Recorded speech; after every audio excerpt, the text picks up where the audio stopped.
Good morning বন্ধুরা, Karimganj daily নিউজে আপনাদের স্বাগত জানিয়ে শুরু করছি আজকের গুরুত্বপূর্ণ সংবাদ শিরোনামগুলি। এডিআরই পরীক্ষায় বসে নকল করলে গ্রেফতার হতে হবে, বাজেয়াপ্ত করা হবে ঘরোয়া সম্পত্তি, হুঁশিয়ারি মুখ্যমন্ত্রী ডক্টর হিমন্ত বিশ্ব শর্মার। বিস্তারিত থাকবে প্রতিবেদনে। বদরপুরের রেল লাইনের পাশের জলাশয়ে পচাগলা মৃতদেহ উদ্ধার, চাঞ্চল্যের সৃষ্টি এলাকায়।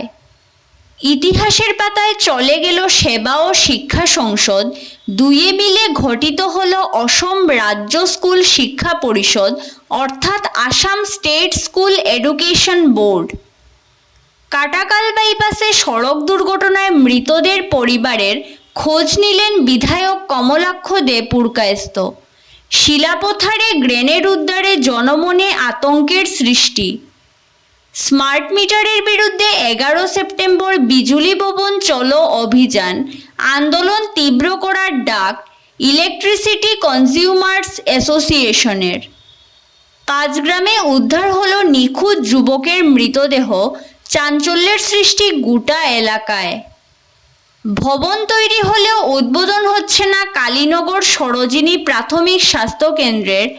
বিধানসভায় প্রশ্ন তুলবেন উত্তর করিমগঞ্জের বিধায়ক কমলাক্ষ দে পুরকায়স্থ। বিস্তারিত প্রতিবেদনে যাওয়ার আগে প্রত্যেক দিনের গুরুত্বপূর্ণ খবর পেতে অবশ্যই ভিডিওটিতে একটি লাইক করে ইউটিউব চ্যানেলটি সাবস্ক্রাইব করে পাশের বেল আইকনটি বাজিয়ে রাখবেন এবং ফেসবুক পেজটি ফলো করে ভিডিওটি শেয়ার করবেন। এবার সংবাদ শিরোনামগুলোর বিস্তারিত হলো। পরীক্ষায় বসে নকল করলে গ্রেফতার হতে হবে, বাজেয়াপ্ত করা হবে ঘরোয়া সম্পত্তি।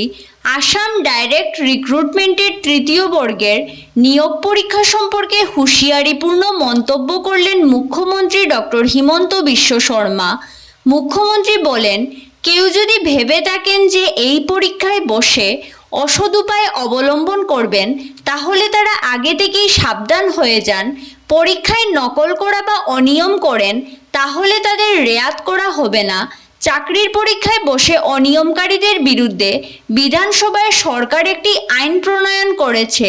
সেই মতে পরীক্ষায় নকল করা ব্যক্তিদের গ্রেফতার করার পাশাপাশি তাদের ঘরোয়া সম্পত্তি বাজেয়াপ্ত করার একটি দফা রাখা আছে এই আইনে। এদিকে মুখ্যমন্ত্রী প্রত্যেক জেলাশাসককে 15 সেপ্টেম্বর অনুষ্ঠিত হওয়া তৃতীয় বর্গের লিখিত পরীক্ষার যাবতীয় প্রস্তুতি সুষ্ঠুভাবে সম্পূর্ণ করতে নির্দেশ দেন। মুখ্যমন্ত্রী জেলাশাসকরা প্রতিটি পরীক্ষা কেন্দ্র পরিদর্শন করে কেন্দ্রগুলিতে পরীক্ষার্থীর জন্য প্রয়োজনীয় সুবিধা সুনিশ্চিত করার জন্য নির্দেশ দেন। পরীক্ষার হলে কেউ যাতে অসৎ উপায় অবলম্বন করতে না পারে তার জন্য সতর্ক দৃষ্টি রাখার নির্দেশ দেন। তিনি এসপিদের নির্দেশ দেন যাতে পরীক্ষা কেন্দ্রগুলোর চারপাশে নিরাপত্তা ব্যবস্থা নিশ্ছিদ্র করা হয়।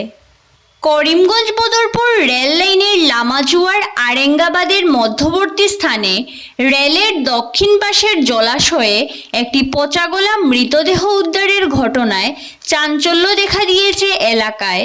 জানা গেছে, রবিবার সকালে এলাকার জনা কয়েক কিশোর গরু চড়াতে রেল লাইনের পাশে যায়। তারা পচা দুর্গন্ধ অনুভব করে। পরে তারা দেখতে পায় জলাশয়ে পচাগলা একটি মৃতদেহ। তারা ভয়ে পালিয়ে এসে প্রাপ্তবয়স্কদের ঘটনাটি জানায়। পরে বিষয়টি জানানো হয় মালুয়া পিআইসিপির ইনচার্জকে।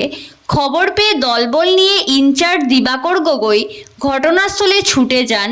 রাত 8:30 নাগাদ করিমগঞ্জ থেকে ছুটে আসেন ম্যাজিস্ট্রেটও।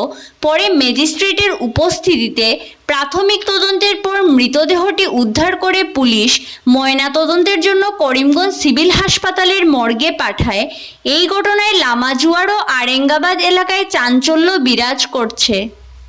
ইতিহাসের পাতায় চলে গেল অসম মাধ্যমিক শিক্ষা পরিষদ ও অসম উচ্চ মাধ্যমিক শিক্ষা সংসদ।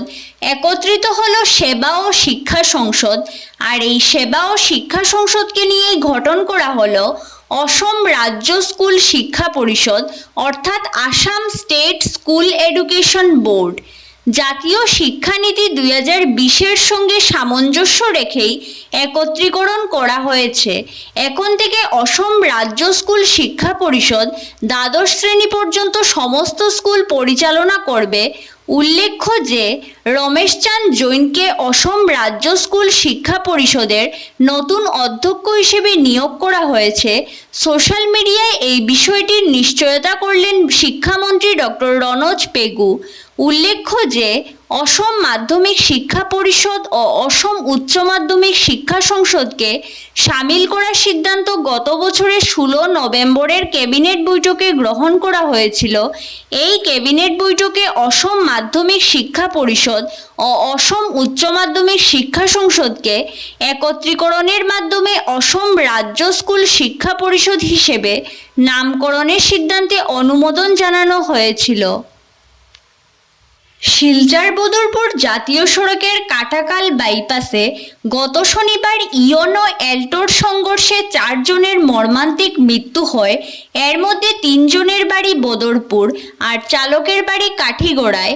এই হৃদয় বিদারক ঘটনার খবর পেয়ে উত্তর করিমগঞ্জের বিধায়ক কমলাক্ষ দে পুরকায়স্থ রবিবার শোকার্ত পরিবারগুলোর সঙ্গে দেখা করেন। তিনি নিহত বদরপুরের ব্রজগোপাল দাস, গোপা দাস, রমেন্দ্র নারায়ণ দাস ও কাঠিগড়ার বাসিন্দা গাড়ি চালক অজিত দেবনাথের বিদেহী আত্মার সদ্গতি কামনা করেন এবং শোকসন্তপ্ত পরিবারের প্রতি সমবেদনা জ্ঞাপন করেন। বিধায়ক কমলাক্ষ দে পুরকায়স্থ শনিবারের মর্মান্তিক সড়ক দুর্ঘটনায় যে 4 জন নিহত হয়েছেন, এদের অসহায় পরিবারকে সব রকমের সহযোগিতার আশ্বাসও দিয়েছেন। শিলাপথারের অকাজানে গ্রেনেড উদ্ধারের ঘটনায় আতঙ্ক দেখা দিয়েছে জনগণের মধ্যে। অকাজান শান্তিপুরের ডাম্পার চালক বুদ্ধরাম ভরালি কিছুদিন আগে মাটিবালির গাড়ি চালিয়ে নিয়ে যাওয়ার সময় উদ্ধার করেছিলেন একটি নিষ্ক্রিয় হ্যান্ড গ্রেনেড। এই গ্রেনেডটি উদ্ধার করে প্রশাসনের কাছে তুলে না দিয়ে তিনি তা নিয়ে গিয়েছিলেন বাড়িতে। সেখানেই তিনি রেখে দেন সেটি। বৃহস্পতিবার গ্রামের যুবক প্রদান বড়ুয়াকে গ্রেনেডটি দেখানোর পরই তিনি তা প্রকাশ করে দেন। আতঙ্কিত জনগণ রবিবার এই গ্রেনেডটি উদ্ধার করে পুলিশে খবর দেন। পুলিশ বুদ্ধরামকে আটক করে থানায় নিয়ে যায়। এদিকে গ্রেনেড সম্পর্কে জিজ্ঞাসাবাদের জন্যই প্রদান বড়ুয়াকে আক্রমণ করা হয় বলেও অভিযোগ উঠেছে। স্মার্ট মিটারের বিরুদ্ধে রাজ্যব্যাপী আন্দোলন চলছে। আগামী 11 সেপ্টেম্বর বিজুলি ভবন চলো অভিযান।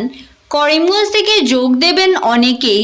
রবিবার করিমগঞ্জে সাংবাদিক বৈঠক করে all Assam electricity consumers association Karimganj জেলা কমিটির পক্ষ থেকে একথা জানানো হয়। কমিটির জেলা সম্পাদক সুজিত কুমার পাল বলেন, সরকার জনগণের কল্যাণে সর্বক্ষণ চিন্তা করে থাকে। যে দেশের অসংখ্য লোক এখনও দরিদ্র সীমার নিচে বসবাস করেন, তাদের বাড়িতে বিদ্যুতের স্মার্ট মিটার লাগানো কতটুকু যুক্তিসঙ্গত, যেখানে বিনামূল্যে বিদ্যুতের আলো, গ্যাস সিলিন্ডার, রেশনের চাল, প্রধানমন্ত্রী আবাস যোজনা, পাকা শৌচাগার সরকারকে ব্যবস্থা করে দিতে হচ্ছে, সেই জায়গায় জোর করে স্মার্ট মিটার লাগানোর মানে কি?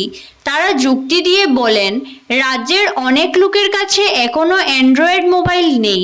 উন্নত মোবাইল না থাকার জন্য স্মার্ট মিটারে রিচার্জ করাতে পারছেন না অনেকেই।